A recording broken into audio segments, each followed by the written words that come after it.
Hey guys, this is Chetan, And this is Abby. and welcome back to the Unprofessionals.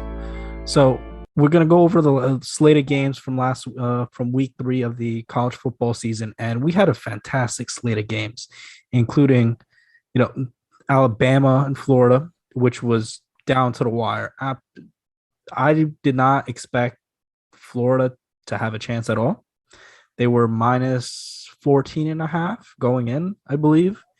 And hey, if it wasn't for an option call, which should have been really a run play, we'd probably be talking about a separate outcome.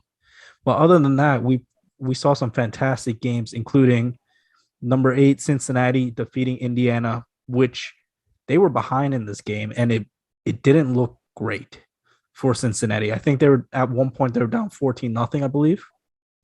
Yep. And then they pull out the victory 38-14, 24. And then probably the game of the night was number 10 Penn State against number 22 Auburn. And that was a very, very hard fought game.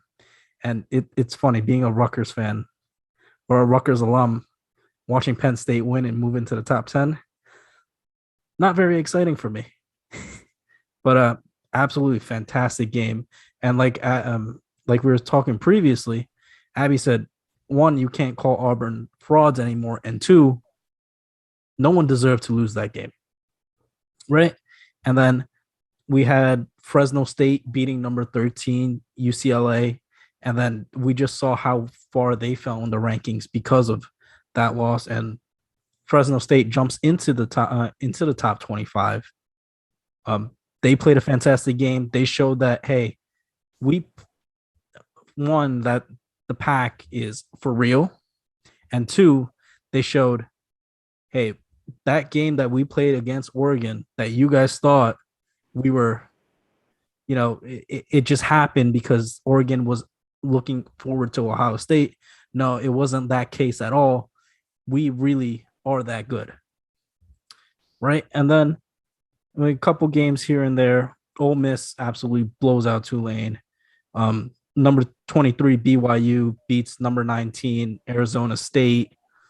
Number 20 Arkansas, who we talked about previously when they were facing Texas, absolutely demolishes Georgia Southern. And then one more key game, I guess, was number 24 Miami taking on Michigan State, a game which, I kept saying Miami didn't look that great against Alabama. Why are they still ranked? And then they played games afterwards and they didn't look that great. And then Michigan State just showed, hey, yeah, no, they're not that good, right? They beat them 38-17. So, Abby, I'm going to pass along to you. Which games do you want to break down even further? Let's just go in order from noon to the nightcap. Start off with noon. We had Cincinnati, Indiana. That final score is not indicative of that game at all. If you just saw that final score, you thought Cincinnati took care of business. They took care of business, all right, but it wasn't in that fashion. This game was 14-0.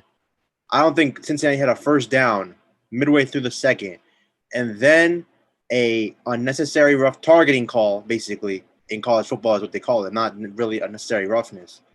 Changed the game. Their best defensive player got ejected. His name is escaping me right now. He got ejected, the linebacker. They got a first down, and they ultimately ended up scoring a touchdown on that drive. Then they got a takeaway, and then they scored of 3 points, 14-10. Cincinnati's defense was playing okay, but they were playing exceptional in the red zone because they got 2 takeaways in the red zone, which saved so Indiana's efforts were wasted, not even getting field goals out of that, and they have one of the best kickers in the country. So going to halftime 14-10, and then it just becomes a shootout in the second half. They score. Cincinnati scores, Indiana scores, Cincinnati scores, Indiana scores, left to right, left to right. And ultimately, Cincinnati's defense makes enough plays in the end. They took the fumble away, the running back for Indiana fumbled, and it was right at the goal line. And that changed everything because then Cincinnati got the ball, and they were able to score again, and they were able to take the clock down. Final score 38-24. And Cincinnati, it's the second time now in 2 weeks where their first half was awful. Last week against Murray State, the score was 7-7. And then they absolutely dominated the second half 35-0. This week to be honest, if that targeting call does not get called, they're probably down 14-0 at halftime. But it was 14-10. Second half, they score 24 points, give up only 10. So Cincinnati, once again, this is I would say a solid win for them, not a great win. And their biggest game of the year is coming up after this bye week. And that's going to be one of the games of you can call it so-called year, because you get to see Cincinnati versus Notre Dame in week 5. They get a much-needed bye week, which helps them because you want to get as much preparation for Notre Dame. Notre Dame got a big game this week against Wisconsin. So that could be a beat-up game. So you could be catching Notre Dame at the perfect time if you're Cincinnati. But one more thing to add. If you're Cincinnati, you want Notre Dame to win this game. You want Notre Dame to win this game so that way they're still ranked. Right now, Notre Dame's ranked what? Right now, let's see real quick. Right now, Notre Dame is ranked 12th. So if they beat Wisconsin, which is ranked 18th, you could probably see Notre Dame going up 2 spots, maybe 1 spot. Regardless, they'll be at least top 12, worst case scenario. So Cincinnati, if they win that game against Notre Dame, they will have a top 12-15 win, another win in their rank in their possession. Compared to this is the whole point being it's just exciting to talk about because this is the most wide open playoff ever. Because there's only one team that stands out. I only think right now in college football there's one dominant team, and that is Georgia. I think everybody else can be had. And that's why I feel this is going to be the most exciting finish for this college football playoff. This is the perfect year to have 8 teams, 12 teams, 10 teams, whatever you want to call it. I think 8's the perfect number, but obviously that's not going to be the case. All in all, for that first big marquee game at 12 o'clock, Cincinnati, they had to win. They started off awful. It's like they were ill-prepared. Indiana, obviously, they were going to play their hearts out because they're at home. It's a big game for them as well. And Cincinnati, they needed it. They won the game. And now everything that they want to do in front of them is still there. Chetan, anything you want to add? I mean, just on top, just adding on top of that, it's just how many big games are coming up this week? This weekend is not that much. Weekend is not that much. Next weekend is amazing. Next weekend, if we just want to do a little bit of a real early foreshadowing here, we got hey, Ohio State and Rutgers could be something. If Rutgers does the unthinkable and beats Michigan, hey, you never know. That could be a big game. Michigan, Wisconsin, that could be a big game. If Wisconsin beats Notre Dame and Michigan stays undefeated, that could be a monumental game. We have where'd it go? We have Arkansas, Georgia. Arkansas right now is ranked 16th. They have a huge game against Texas A&M. I think they have a chance against Texas A&M. So if they beat Texas A&M, they're going to be a top 10 team. So that could be a huge game. Killing people right now. Cincinnati, Notre Dame, as we just mentioned, that's a monumental game. The game that I want to see the most, Ole Miss, Alabama. I'm saying it right now. Ole Miss is going to win that game. Ole Miss, Lane Kiffin, going to do it. He's going to win that game. We have Oklahoma, Kansas State. That could be a big game. Oregon, Stanford. Stanford, low-key, is balling. Ever since they made the QB change, they've changed. They're balling right now. Let's see. What other big games after? Penn State, Indiana. It's not big anymore, really, if we're being honest here. Auburn, LSU. That's kind of a big game, even though I think Auburn is going to – from what I saw, Auburn should take care of business. LSU is no longer LSU.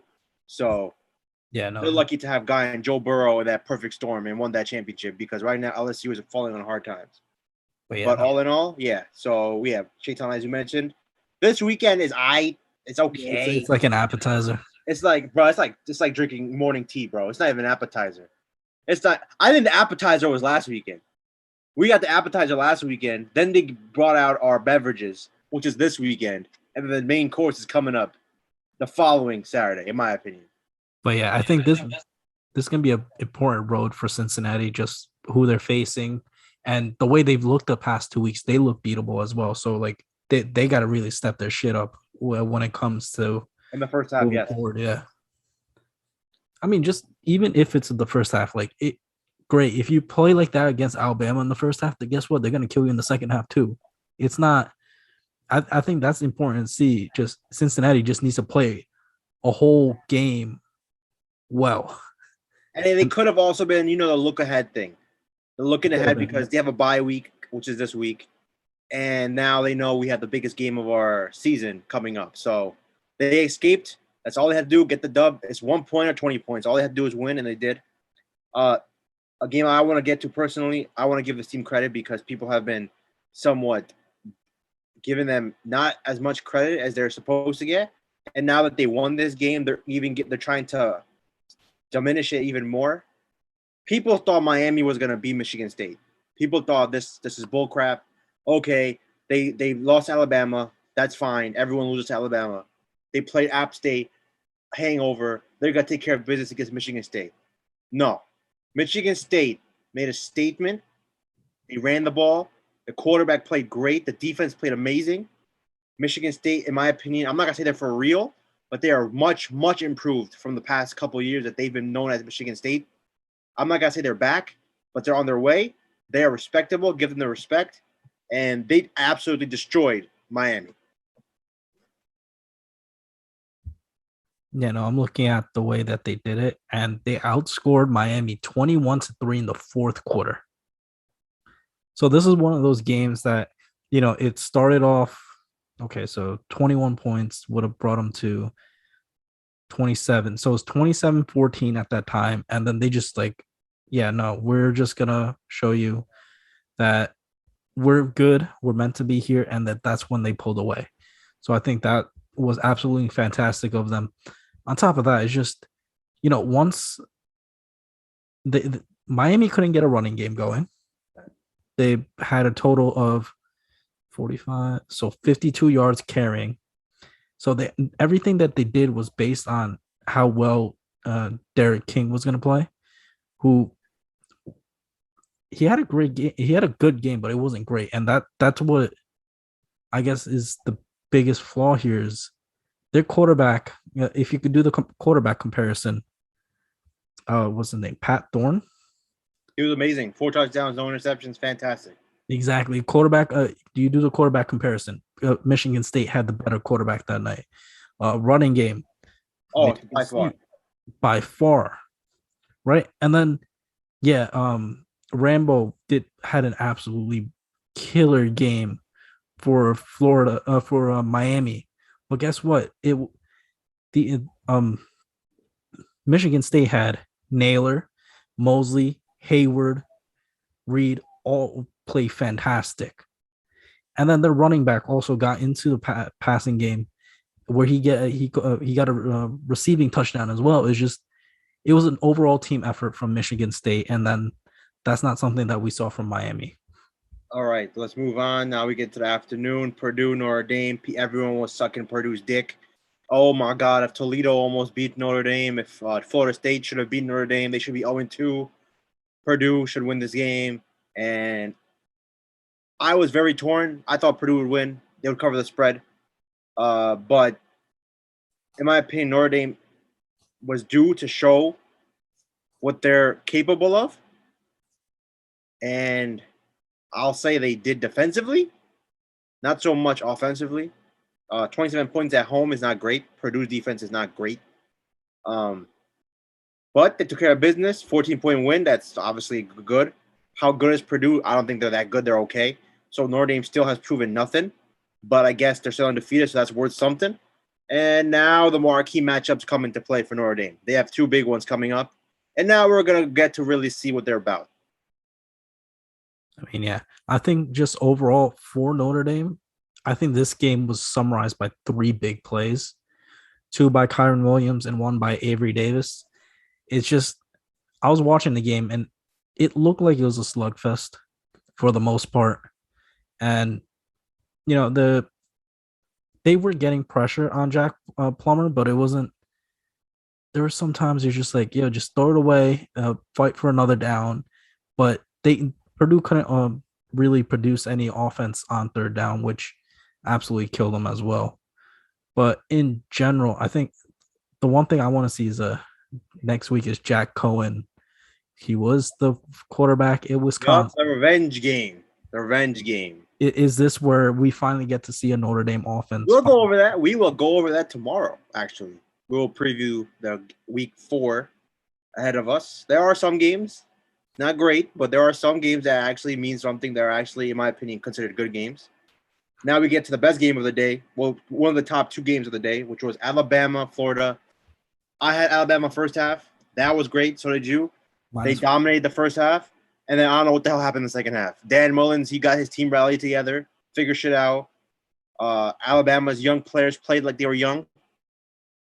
I can't believe Anthony Richardson didn't play, but I think everyone has seen the video of this man jumping in the air, doing a backflip. So you're telling me you're healthy enough to do a backflip with your hamstring? You're that explosive that you can do that, but you can't play, bro. I felt, hey, listen, I'm not there. I'm not trying to speculate or do some nonsense, but that just looks sus to me. Like, how can you be doing a backflip and you can't play? And they needed him. But Emory Jones, give him credit. He gave his team a chance. It all came down to that read option play. And low-key, I thought they were going to get it. He was holding it. And I thought, just squeak in there, tie the game up. And then they were unable to. Alabama's defense held. They covered, obviously. They covered the spread at home. But Alabama, at the end of the day, they did what they had to do, which is win a tough road game. And now Alabama has – it doesn't get easier. I don't think Alabama showed that they can be had. That's the biggest takeaway for me. I understand this game, was on the road. But they have some games that now when you look at it, they really could have some tough times because Florida's defense is not that great. And they held them to 31 points. I understand 31 points is 31 points. But, yeah, holding Alabama to 31 is actually considered solid. So, and Florida, they're not great at passing the ball. Their main forte right now is running the ball. So when you play a team that can do both, just hint, hint, wink, wink, 2 weeks from now, I cannot wait for that game. But all in all, Florida, props to you guys. And Alabama, props to you guys because you guys won the game. I mean, yeah, I was watching this game, and obviously it came down to that read option play. But, I'm looking at these running stats, these rushing stats for Florida. I can see why you thought they would sneak in with that QB option just because he was holding the ball so long. One more thing before you go, Chase. My bad. I think if Anthony Richardson plays, they win the game. Oh, no, that kid is – I don't know what that alters. I just feel he is a difference maker. And I think he probably would have been in that play. The 2-point conversion, obviously the whole game changes. But just hypothetically, if he's there, if he's in that game, he makes 1 to 2 game-changing plays, in my opinion. Go ahead. Yeah, when you're a freak athlete like that, yeah, you're definitely making a difference. But dude, I thought they should have just handed the ball off to the running back and just let him do his thing. That's what I was thinking the entire time. I was like, you're holding the ball on too long. They're gonna figure out that the play is gonna be just hand it off. So that's how I felt. But Florida, for everything, all the crap that we've given them, they played fantastic. Yep, better than last year. I'll give you that. Even though last year the Alabama team was like basically the NFL team. So, even though Alabama's team last year was better than this year. So, yeah, all in all, I think we both agree there. Let's see. What else do we have? Ohio State quickly. Yeah, they won against Tulsa. Congratulations. Good job. I'm not even gonna say shit about this game. Let's see. Clemson, Georgia Tech. This is bad. Business, but what's up? I mean, Clemson handles business, but they don't. No. This is not good, in my opinion. You cannot beat Georgia Tech by 6 points. Like, I don't care. They won the game, but Georgia Tech is the same team that lost to Northern Illinois at home. Northern Illinois just went to Michigan and lost by 60. This is disgusting. You can't be up only 6 points. DJ looks lost. Yeah. The 5-star quarterback, everyone was sucking. Trevor Lawrence's replacement. Listen, he's not Trevor Lawrence. Yes, he's a 5-star. Yes, he could be really good. But right now, the defense for Clemson is amazing. I give them that. Their defense has been amazing. Their offense has been atrocious. They obviously were the 6th-ranked team. They no longer are. They don't deserve to be in the top 10, in my opinion. The only reason why they're in the top 10 or even in the top 25 is because of branding. All branding, all this preseason. There should be no such thing as a preseason poll because straight nonsense. It gives some teams benefit of the doubt that don't deserve it. Anything you want to add, bro? I mean, the only thing I gotta add is, yeah, you have all these brand names in your lineup. Obviously, DJ Uiagalelei, who 5-star, and then you got Justin Ross at wide receiver, and to only get 14 points is something else because we've seen Clemson put up more points with less. So I'm just surprised about that. I think Clemson is not even close to being a top 10 team. I completely agree. We'll get into that. The top 10. Yeah, we'll talk about that once we get to the rankings. All right, let's get into the last game that in my opinion, this was the best game. This game was the best game because of the atmosphere, the whiteout. What a game! What an atmosphere! It felt like you were there. If you put the volume up high enough. You put the volume high enough, it felt like you were there. Obviously, we went to Rutgers. Like, we're not supposed to like Penn State, but I liked them for one reason only, because I picked them. And to be honest, this was one of the best games of the year so far. Both teams gave it everything that they had.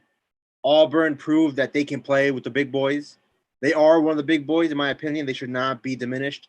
Yeah, the first 2 games they played were complete middle school teams, but they came out, they balled. Bo Nix looks way better than he's ever had. That defense was hidden. That run game was Bigsby. They were running the ball. The D-line, O-line both looked solid. And if not for as soon as the second half opened up, that reverse play where he fumbles because he's carrying the ball like a loaf of bread, that changed the whole game right there. Penn State ended up scoring a touchdown, and that changed the whole game. So Auburn really could have won this game. Penn State did win this game. Penn State is a top 10 team. Auburn deserves its respect at the end of the day, in my opinion. I mean, on top of that, it's just, it was a close game heading into the fourth. It was 21. I think it was 21-20 at one point in the fourth quarter. And I guess these targeting calls really affect the defense because they lost a player to a targeting call.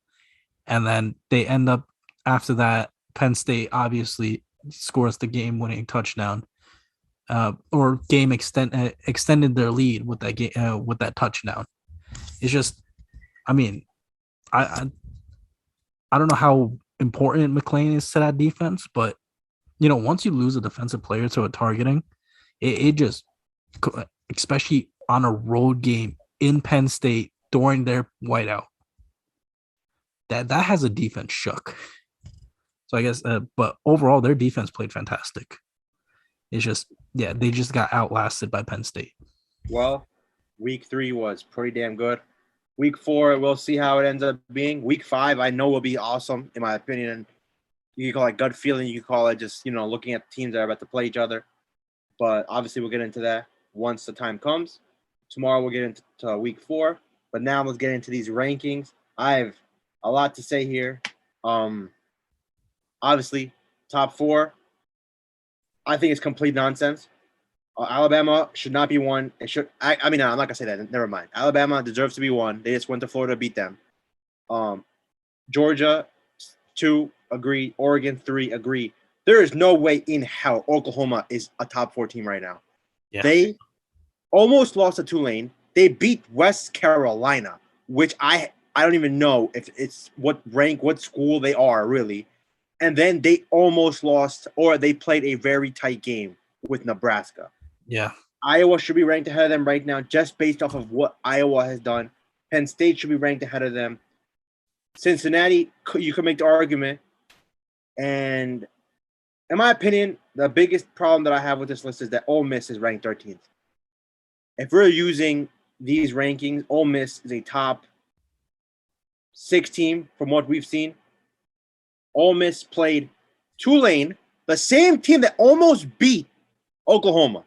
They dropped 61 on them and gave up 21 points. So Ole Miss is absolute. I think Ole Miss. Matt Corral was my Heisman Trophy winner, and hey, right now he's on pace, in my opinion. Clemson should not be a top 10 team. I'm sorry, Clemson should not be a top 10 team. What else here? Fresno State.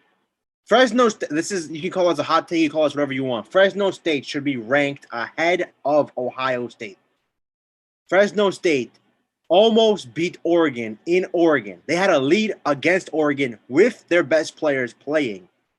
Ohio State lost to Oregon at home, and they were thoroughly dominated, and they didn't have 3 of their best defensive players.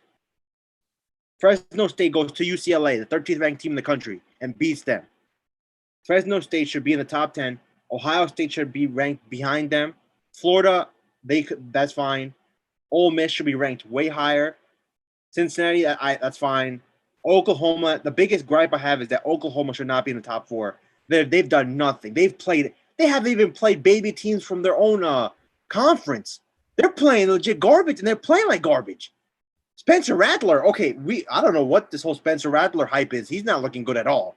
Nope. So, and Oklahoma, if we look at their schedule, their biggest test, West Virginia, that's not a test in my opinion. If this game was at West Virginia, I think that would be more difficult. Kansas State, they've had trouble with Kansas State over the years, so that could be something. I don't know how much what Texas is really. TCU, come on, man. Kansas, Texas Tech's playing good, but come on. They don't have any tough games.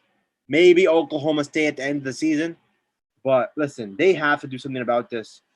I hope the committee realizes how big of a fraud right now Oklahoma is. I mean, yeah, I've been watching their games, and they're not that. Their defense is absolutely atrocious. It's the one thing that we talked about. Is like, hey, if they can figure out their defense, they'll be great. It's like how we were talking about Georgia's. Georgia was lacking their offense, their defense lacked behind their offense. And guess what? This is the year that we looked at when they're playing Clemson. We're just like, yo, this defense is everywhere. And it made the difference for them, and that helped them get to number 2. Oklahoma, their defense is atrocious. They will give up 35 to anyone. So, like, I'm afraid what happens when they play a team with. That's the thing. Who are they going to play that's going to be able to even do that? That's the thing. Their strength of schedule is just that ridiculous that there is no competition for them. So even if they give up 35 points, guess what? They're going to score at least 36. In most cases, it's just going to be and I guess that's the thing is the committee just has to see it that they're not playing well. And will that happen? I don't know. Okay, Chetan, who are your top 4 right now? I would put the 3, the top 3, and then Penn State. My top 4 is the 3 and Ole Miss. Ole Miss. I'm putting Ole Miss 4. They've looked absolutely spectacular. Yeah, no. They also haven't played a super team yet, but they've looked so dominant. Penn State, I like that. I like Penn State. I like Iowa. Those 2 deserve it. There's the difference between deserving and, in my opinion, who is. I agree. Penn State, I have no problem with you putting them 4th, or even Iowa. But I think Ole Miss is that team right now where, oh my God, I can't wait. 2 weeks from now, that's the game. They go there. They beat Bama. It's game, baby. On top of that, go ahead. Well, during the start of the season, Matt Corral was a plus 2,500 for the Heisman. Hey, I love that. I thought he's gonna win it. After Alabama, they have at home Arkansas. I think at home they'll beat them. Yeah. Tennessee, that's nothing. LSU at home, that's nothing. Nothing. Auburn at Auburn, that could be tricky. So that could be, if they beat Alabama, that could be a game that they could be had. Liberty, that's nothing. Texas A&M at home, I think they'll take care of them. Ole Miss has the path to go to the playoff, in my opinion. Their schedule Especially is with that quarterback. difficult that if they end up 10 and they can lose one game. Theoretically, they could even lose to Alabama, and I think they could still possibly be a top 4 team. Oregon is legit. We know that. Yep. Oregon schedule, Arizona, that's nothing. Stanford could give them some trouble, but I think they'll still beat them. Oregon schedule is pretty easy, in my opinion. They could go undefeated easily. They Stanford should, maybe yeah. Stanford is maybe the only team that could beat them because of after the quarterback change happened. But yeah, Chetan, go ahead. I was like, that Oregon should go undefeated. It's just, yeah, there might be a trap game there. Ole Miss, other than Alabama, should be undefeated. Alabama's the big. That's the big game. Oh my god! Now I'm waiting for it. I think, Ole Miss. Just the way when we were watching them on Monday night. What was that, week 1? I think it was week 1 because the NFL season hadn't started yet. Their defense is absolutely all over the place. They cause turnovers. Quarterback absolutely fantastic. And the way that Alabama played against Florida, guess what? This quarterback can do both things. He can run, he can pass. He is a dual threat. And that defense is so much better than what Florida's defense is. So, yeah, I can't wait for that game. Yep. Well, week 4 we'll preview tomorrow. And then week 5 is the one I think we're all looking forward to. Obviously, NFL tomorrow, Thursday Night Football. But all in all, I think we have a lot of good things coming up. All right, guys. We'll catch you in the next one. Peace out.